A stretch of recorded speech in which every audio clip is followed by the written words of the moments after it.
démolis tout. Ne laisse pas une seule brique pour le souvenir, ordonna le colonel Stéphane en riant, tandis que la pelleteuse s'acharnait sur la petite maison de campagne.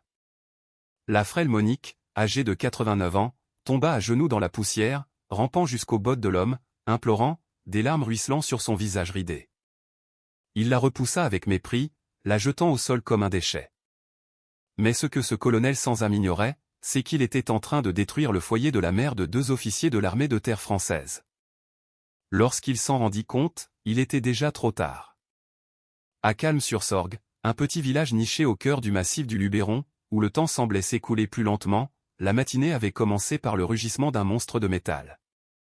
Stéphane, connu de tous comme « le colonel », le propriétaire terrien le plus riche et le plus redouté de la région, était arrivé sans préavis. Il avait amené avec lui une pelleteuse jaune qui ressemblait à un prédateur prêt à l'attaque. Son objectif était la petite et humble maison en pierre de Monique, la maison où Manon et Chloé étaient nées et avaient grandi. C'était une maison construite avec la sueur et les larmes de son défunt mari. Monique sortit en courant, le cœur martelant contre ses côtes et les mains tremblantes. Elle se planta face à la machine, un petit bouclier fragile de chair et d'os contre des tonnes d'acier. « Colonel, pour l'amour de Dieu, ne faites pas ça. Ma maison, non. » implorait-elle, les larmes traçant des sillons sur son visage tanné par le soleil de Provence et le travail. « C'est tout ce que j'ai. C'est le seul toit pour moi et mes filles. » Mais Stéphane, un homme corpulent à la peau rougie par le soleil et aux yeux froids comme l'acier, ne fit que rire. Son rire était un son cruel qui tranchait l'air matinal. Il l'ignora complètement et, d'un geste impatient à l'opérateur de la machine, c'est là le destin de la maison. En quelques minutes, les murs qui avaient abrité tant de rêves et de souvenirs s'effondrèrent, se transformant en un tas de gravats et de poussière. Au milieu de la petite foule de voisins qui observaient tout dans un silence terrorisé, un jeune homme nommé Léo, bouleversé par la brutalité de la scène, leva son téléphone portable.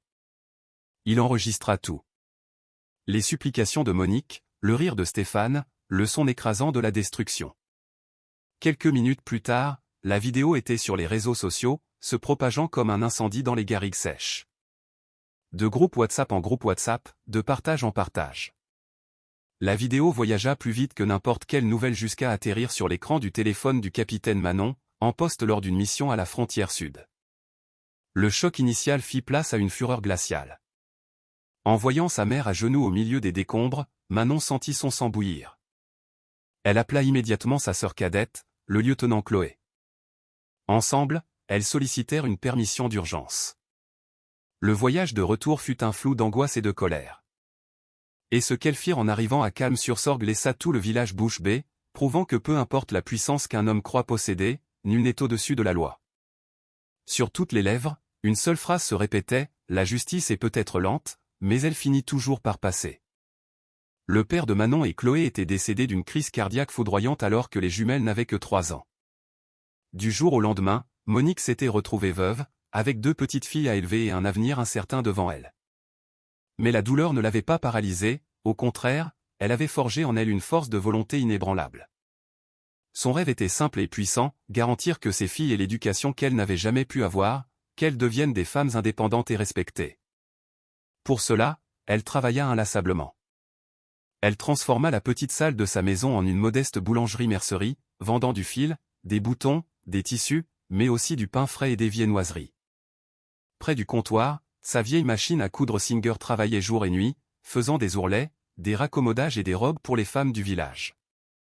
Ce fut avec l'argent gagné à la sueur de son front, grâce à ses petites ventes et coutures, qu'elle nourrit, habilla et éduqua Manon et Chloé.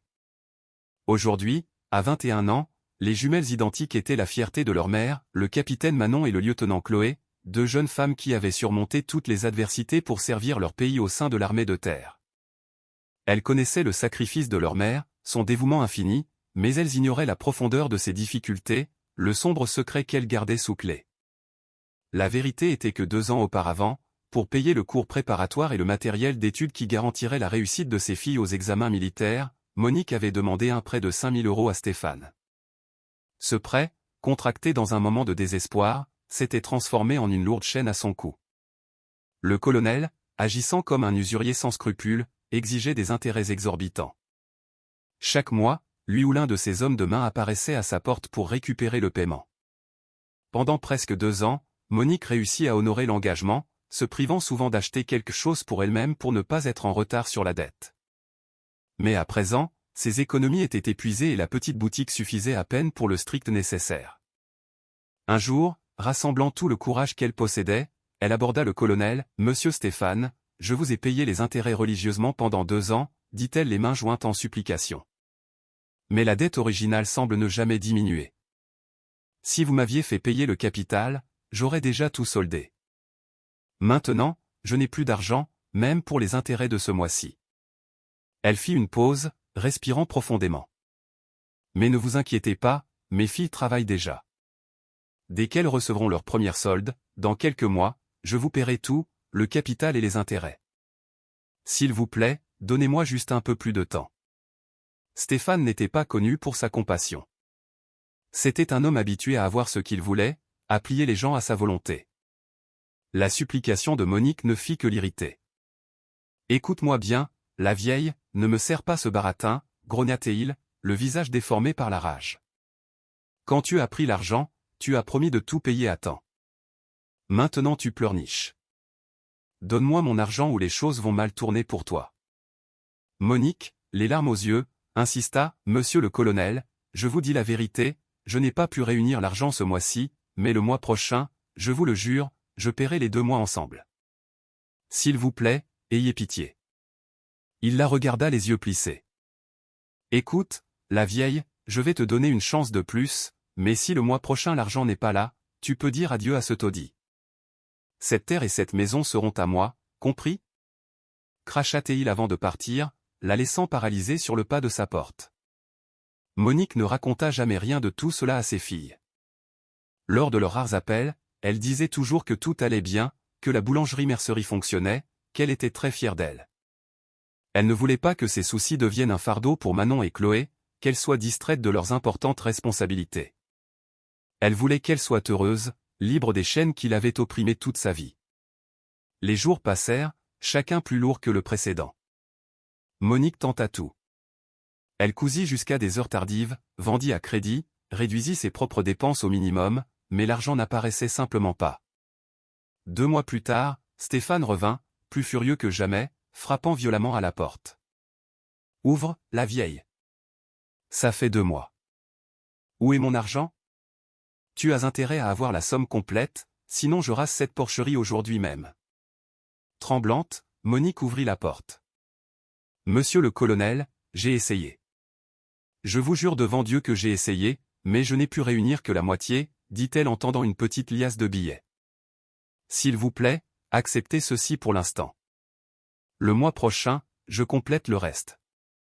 S'il vous plaît, ne détruisez pas ma maison, c'est toute ma vie. » Le colonel regarda l'argent avec mépris.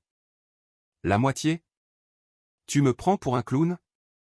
Tu m'as promis la valeur de 2 mois. Je ne partirai pas d'ici avec la moitié. » hurla-t-il. « Soit tu me donnes tout l'argent maintenant, soit la pelleteuse va chanter. » Désespérée, elle se jeta à ses pieds, s'accrochant à ses jambes. « Pitié, je vous en supplie. J'ai tellement travaillé pour avoir cet argent. S'il le faut, je ne mangerai pas le mois prochain, mais je vous paierai. Ne me prenez pas mon foyer. » Il la repoussa du pied, riant de son désespoir. « D'accord, pleurnicheuse. Je vais te donner une dernière chance. »« Une seule, dit-il en levant un doigt. Mais si la prochaine fois l'argent n'est pas complet, je démolis cette maison avec toi dedans. Maintenant, donne-moi cette misère que tu as réunie. » Il lui arracha l'argent des mains et partit d'un pas lourd. Monique resta là, effondrée sur le seuil, le corps endolori et l'âme en morceaux. Mais même ainsi, elle ne dit pas un mot à ses filles. Le temps, cependant, est implacable. 1 mois plus tard, la scène se répéta. Le colonel arriva en criant et en exigeant son argent. Cette fois, Monique n'avait presque rien réussi à réunir. La boutique était vide et elle-même avait à peine de quoi manger. « Monsieur le colonel, j'ai fait ce que j'ai pu, » commença-t-elle d'une voix faible.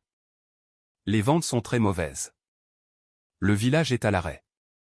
Je vous promets que je vais vous payer, mais donnez-moi plus de délai.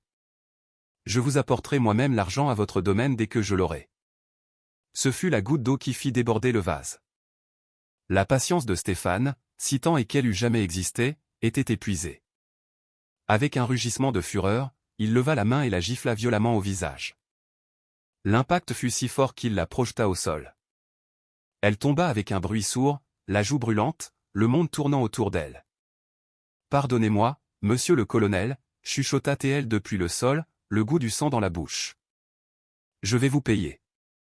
J'ai juste besoin d'un peu plus de temps. » Les voisins, attirés par les cris, commencèrent à se rassembler, mais personne n'osa intervenir. La peur que le colonel imposait était une force invisible qui paralysait tout le monde. Il était la loi à Calme-sur-Sorgue. Furieux, il sortit son téléphone. « Amenez la pelleteuse tout de suite. On va abattre cette masure », ordonna-t-il à quelqu'un à l'autre bout de la ligne. En moins d'une demi-heure, la machine jaune arriva, son moteur vrombissant comme un présage de destruction. « Démolis tout. Cette maison est à moi maintenant. Je fais ce que je veux avec », hurla-t-il à l'opérateur. La réalité frappa Monique comme un coup de poing dans l'estomac. Elle rampa vers lui, s'agrippant de nouveau à ses jambes. « Non, s'il vous plaît, c'est tout ce que j'ai. Si vous détruisez ma maison, où irai-je? Je vous paierai, je le jure. Donnez-moi juste un mois de plus, s'il vous plaît. » Mais son cœur était de pierre. Le premier impact du godet de la pelleteuse contre le mur de façade résonna comme un coup de feu. La maison de sa vie, le sanctuaire de ses souvenirs, commença à s'effondrer. Et tandis que la poussière s'élevait, un jeune homme dans la foule, Léo, enregistrait chaque seconde de cette injustice inhumaine. En quelques heures, la vidéo explosa. L'image d'une vieille dame agressée voyant sa maison démolie par un homme puissant bouleversa le pays. Et ce fut cette image qui arriva aux yeux du capitaine Manon. La douleur et la rage la consumèrent. Comment n'avait-elle rien su? Comment sa mère avait-elle pu traverser tout cela seule? Elle appela Chloé, la voix entrecoupée par la fureur. La décision fut instantanée. Lorsque les deux sœurs arrivèrent finalement à Calme-sur-Sorgue, elles ne trouvèrent qu'un terrain vague couvert de gravats là où se dressait autrefois leur foyer. Au milieu de la destruction, assise sur une chaise en plastique prêtée par une voisine, se trouvait leur mère, le regard perdu dans le vide. Elles coururent et l'embrassèrent avec force, les trois pleurant ensemble au milieu des ruines de leur vie. « Maman, pourquoi tu ne nous as rien dit ?» sanglota Chloé, le visage enfoui dans l'épaule de Monique. « Nous n'aurions jamais laissé cela arriver. Maintenant, nous n'avons plus rien. » Monique ne répondit pas, elle serra juste ses filles contre sa poitrine, sentant pour la première fois depuis longtemps qu'elle n'était plus seule. Le soleil commençait à se coucher, teignant le ciel de Provence d'orange et de pourpre. La lumière du crépuscule baignait les ruines et les trois visages marqués par la douleur. Mais dans les yeux de Manon, quelque chose avait changé. La tristesse laissait place à une détermination froide comme l'acier. Elle prit le visage de sa mère entre ses deux mains, la regardant fixement. « Maman, dit-elle d'une voix ferme et tranchante, tu nous as appris à nous battre pour ce qui est juste. Maintenant, c'est nous qui allons nous battre pour toi. La guerre de Stéphane n'est pas contre une veuve sans défense, maintenant sa guerre est contre l'armée française. » C'était la même détermination qui les avait menés à travers les portes de l'école militaire, mais maintenant elle était forgée dans la fureur et focalisée sur un seul objectif. Chloé, toujours la plus pragmatique, s'agenouilla et commença à fouiller les décombres avec précaution. « Maman, qu'est-ce qu'on peut sauver? Tes photos, tes documents, n'importe quoi. » Ensemble, les trois femmes commencèrent à creuser dans les ruines de leur vie. Chaque objet retrouvé était un coup de poignard au cœur. Elles trouvèrent la vieille machine à coudre Singer, miraculeusement intacte bien que couverte de poussière et l'aiguille cassée, un monument silencieux au sacrifice de Monique. Elles trouvèrent un cadre en bois ébréché, la photo de leur défunt père souriant à l'objectif, le verre fissuré comme une toile d'araignée sur son visage. Manon prit le portrait, essuya la poussière avec son pouce et le tendit à sa mère. Dans ce simple geste, une promesse fut scellée. Les voisins qui observaient auparavant de loin, paralysés par la peur, s'approchaient maintenant avec prudence. Une dame aux cheveux blancs et au sourire aimable, Marie, qui vivait dans la maison d'en face, toucha le bras de Monique. « Venez chez moi, mes filles. Je vous ai préparé un café au lait et des croissants. Vous ne pouvez pas rester ici. » Dans la petite cuisine ordonnée de Marie, l'arôme du café frais apporta un bref moment de normalité. Tandis que Monique buvait la boisson chaude avec des mains tremblantes, la voisine leur parla à voix basse, comme si les murs avaient des oreilles, initiant le premier mouvement d'une bataille qui commençait à peine et qui changerait pour toujours le destin de Calme-sur-Sorgue. Stéphane n'est pas un homme bon, les filles, dit Marie dans un murmure en servant le café dans des bols en faïence. Il possède presque tout par ici, les meilleures terres, le seul grand supermarché, même le maire mange dans sa main. Personne n'a le courage de l'affronter, pas même le commandant de la police, un certain Nicolas, qui reçoit tous les 15 jours ses